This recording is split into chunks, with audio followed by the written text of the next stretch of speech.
My name is May Josephine Hersey. I am 13 years old.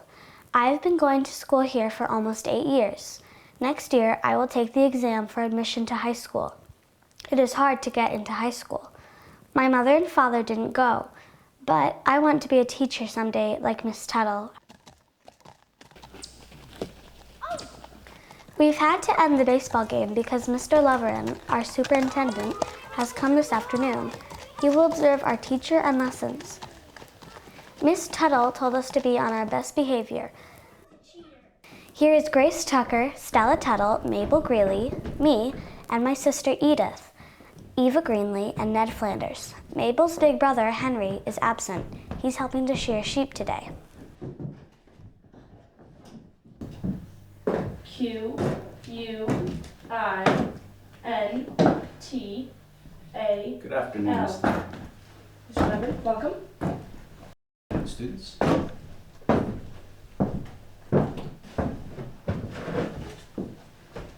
Miss Tuttle is writing with a crayon on our blackboard. Crayons are made from Paris white and flour. Our blackboards are pine painted black. Q-U-E-T-T-E.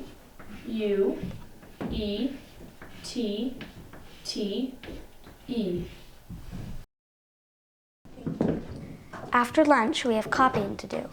We copy what is on the board into our copybooks. Mabel and I are learning to use quill and pens.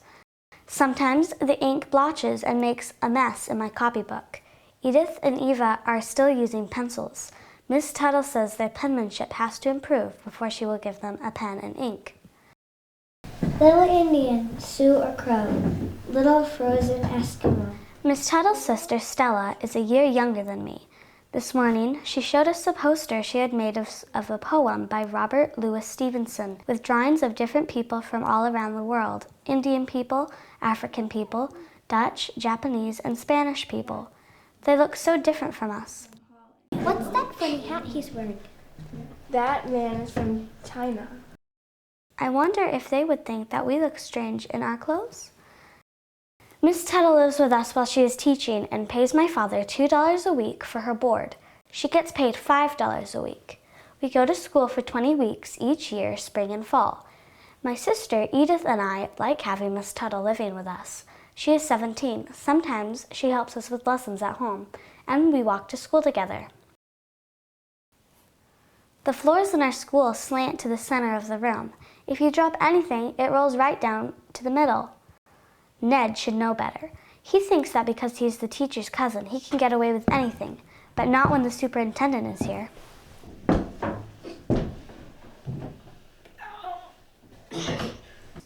Sitting in the back row, I can see over everyone's shoulders, but it can be cold sitting near the window, especially if it snows outside. In the front seats, you are closer to the stove. When it's really cold, we all sit around the teacher's desk. The older students help the younger students with reading and lessons. We are taught elocution, or how to deliver speech. Miss Tuttle says that good speech is an art. It's a much finer emphasis than the emphasis of force, and it is much more agreeable to listen to. But we can give... I'm learning when to pause, when to use force or a strong voice, and when to speak softly. This makes speech more interesting to listen to. We have been working on memorizing Lady of Shalott by Alfred Lord Tennyson. Mr. Loverin looks pleased with my recitation. Round an island there below, the island of Shalott. Willows white and aspens quiver. Today, Ned and Edith get the water. The well at the Tucker farm is the closest to the school. We take turns fetching it for school. The privy in our school has 2 holes, one for little people like Eva and one for adults.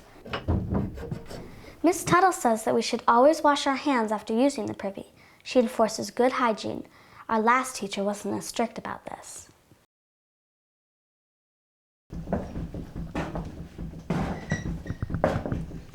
May I see the record book? Thank you.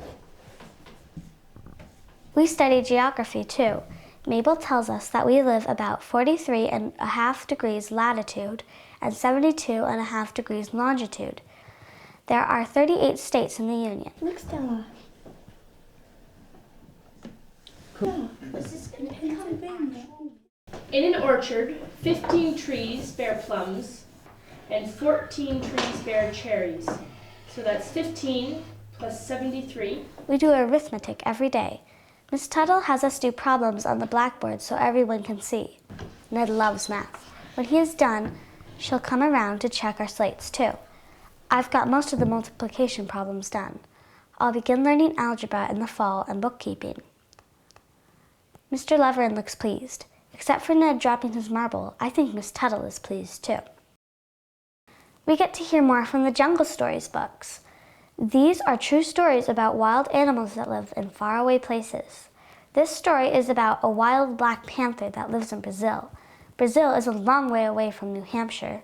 Miss Tuttle says that you would have to travel by steamboat from Boston.